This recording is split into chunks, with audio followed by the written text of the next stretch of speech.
একেই বলে ঠেলার নাম বাবাজি।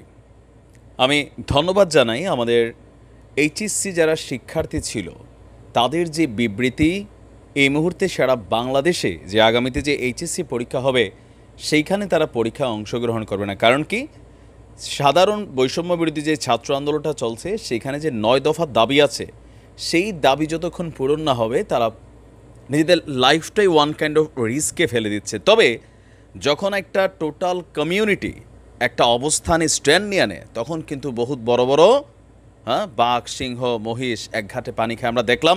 তবে এক্ষেত্রে আমি ধন্যবাদ দিই সরকারকেও, তারা একটা বিশেষ উদ্যোগ নিয়েছে বিশেষ করে। তবে আমরা এখানে একটু কিন্তু আছে, বাট এই কিন্তুটার আমরা চাই ল্যাঞ্জা কাইটা দিতে হবে। দর্শক, কোটা সংস্কার আন্দোলনকে কেন্দ্র করে দেশ জুড়ে যেই ঘটনাগুলো ঘটেছে এর মধ্যে অনেক শিক্ষার্থী আটক হয়েছে যারা এইচএসসি পরীক্ষার্থী। এখন ওই সকল শিক্ষার্থীরা যারা আটক হয়েছে সারা বাংলাদেশে তাদেরকে মুক্ত করা হবে। তো সেই ক্ষেত্রে মুক্ত করার সিস্টেমটাকে একটা ইমেল আইডি দিচ্ছি, আপনারা একটু টোকা দিয়ে রাখেন। helphsc24@gmail.com, বানানটা বলে দিচ্ছি, HELPHSC ছোটো হাতের @gmail.com। এটা হচ্ছে আমাদের আজকে মন্ত্রণালয়ের পক্ষ থেকে এই ইমেল আইডিটা দেওয়া হয়েছে।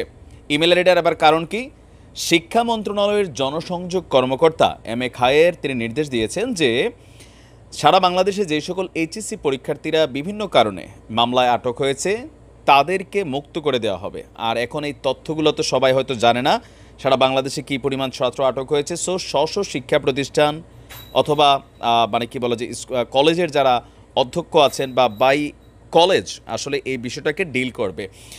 তবে আমরা এখানে বলি এই শিক্ষার্থীদেরকে মুক্তি দেওয়া হবে মানে জামিনে যদি মুক্তি দেওয়া হয় সেই ক্ষেত্রে আমরা বলি যে একটা ছাত্রের শুধু জামিনে মুক্তি দেওয়াটা এখানে শেষ না, এদের যে মামলাটা আছে সেই মামলাটাকেও নিষ্পত্তি করে দিতে হবে। কারণ এখন একবার জামিন দিল, পোলাপাইন পরীক্ষা দিল, পরীক্ষা শেষ আবার এদেরকে অ্যারেস্ট করতে পারে জামিন নাকচ হয়ে গেলে, তাই না? তো সেই ক্ষেত্রে যদি সহিংসতায় সরাসরি কোনো হত্যাকাণ্ড অথবা কোনো নাশকতায় সম্পৃক্ত নাই, জাস্ট হচ্ছে ফেসবুকে একটা স্ট্যাটাস দিয়েছে, কোনো আন্দোলনে গিয়েছে অথবা রাজপথে নেমেছে, একটা ইটি নিছে অথবা একটা লাঠিই নিছে, এরকম অভিযোগে যে সকল শিক্ষার্থীদেরকে গ্রেপ্তার করা হয়েছে তাদেরকে আমরা চাই শতভাগ মামলাগুলো প্রত্যাহার করে তাদেরকে এই সুযোগটা দেওয়া হোক। আচ্ছা, এখন সরকার কি বলছে? আমাদের শিক্ষা মন্ত্রণালয় থেকে বলা হয়েছে যে আন্তঃশিক্ষা বোর্ড সমন্বয় কমিটির সভাপতি অধ্যাপক তপন কুমার বলছেন, কোনো এইচএসসি পরীক্ষার্থী আটক থাকলে তাদেরকে আইনি সহায়তা দিতে সংশ্লিষ্টদেরকে অনুরোধ অলরেডি জানানো হয়েছে। এছাড়া আইন অনুযায়ী কোনো পরীক্ষার্থী জেলে থাকলে সেখান থেকেও পরীক্ষায় অংশ নেওয়ার সুযোগ পাবেন। সম্ভবত যারা নাশকতা মামলাতে জড়াই গেছে, যাদেরকে জামিন দেওয়ার সুযোগ হবে না, তারা জেল থেকেও পরীক্ষা দিতে পারবে। আজ শিক্ষা মন্ত্রণালয়ের সহযোগিতায় চলমান এইচএসসি পরীক্ষায় অংশ নেওয়া 3 শিক্ষার্থীকে জামিন দেওয়া হয়েছে। ঢাকার সিএমএম আদালত তাদের জামিন মঞ্জুর করেছেন। অপরদিকে আপনার আমরা মনে করছি আর কি যে কোটা সংস্কার আন্দোলনকে কেন্দ্র করে সারা বাংলাদেশের যেই এইচএসসি শিক্ষার্থীরা আছে তারা পরীক্ষায় না বসার সিদ্ধান্ত এখন পর্যন্ত অটল আছেন। আর সারা বাংলাদেশের নামি দামি যতগুলো কলেজ আমি দেখছি তাদের সবারই একটাই বক্তব্য, যতদিন পর্যন্ত অন্যায়ভাবে গ্রেপ্তারকৃত এইচএসসির সকল পরীক্ষার্থী পাশাপাশি অন্যান্য শিক্ষার্থী ইউনিভার্সিটি লেভেলে বা আরও বিভিন্ন জায়গায় তাদের মুক্তি দেওয়া না হয় ততদিন পর্যন্ত তারা এইচএসসি পরীক্ষায় অংশগ্রহণ করবেন না। আমি দেখেছি আমার এলাকারও প্রত্যেকটা কলেজ সবাই একাত্মতা ঘোষণা করেছে। এখন মন্ত্রণালয়ের এই যে বিষয়টা আমরা মনে করি যে এটা একটা ভালো উদ্যোগ মিনিমাম লেভেলে। helphsc24@gmail.com, আপনি এখানে মেইল করতে হবে। আপনার প্রথমে হয়তো নিজেও একটা করতে পারেন বা আপনার পরিবারের মাধ্যমে, যার পরিবার থেকে কোনো ছেলে আটক আছে, পাশাপাশি কলেজের মাধ্যমে তাদেরকে আইনি সহায়তা দেওয়া মন্ত্রণালয় তাদেরকে জামিন করাবে। তো জামিনটা তো শেষ না, আমি আমার ভিডিওর প্রথমেই বলছি যে এই বাচ্চাগুলোর ভবিষ্যৎ শেষ হয়ে যাবে। একটা মামলার আসামি হলে একটা সরকারি চাকরি, বিদেশে যাওয়া, একটা উচ্চশিক্ষার জন্য পুলিশ ক্লিয়ারেন্স, অনেক কিছু কিন্তু এখানে ভেজাল আছে।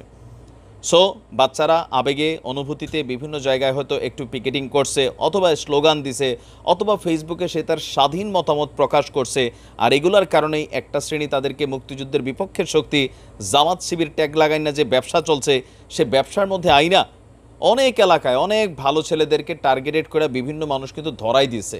তো আমরা মনে করি এইচএসসি না, সারা বাংলাদেশের যতগুলো স্টুডেন্ট যতগুলো নিরপরাধ মানুষ ওই রাস্তা দিয়ে রিক্সা দিয়ে যাইতেছে, পুলিশ আলগিদা লয়ে গেছে গা। ছাত্র কিনা ফেসবুকে একটা হয়তো তার ছবি ছিল, কোথাও ভিডিও ধারণ করা, তারা লয়ে গেছে গা। হেলিকপ্টার যাইতেছে আকাশে, সেরকম হাত নাড়াচ্ছে, তারা লয়ে গেছে গা। এরকম লেভেলে যাদেরকেই অবৈধ গ্রেপ্তার করা হয়েছে, প্রত্যেকটা মানুষের মামলা প্রত্যাহার করে তাদেরকে ঘরে ফিরিয়ে দিতে হবে।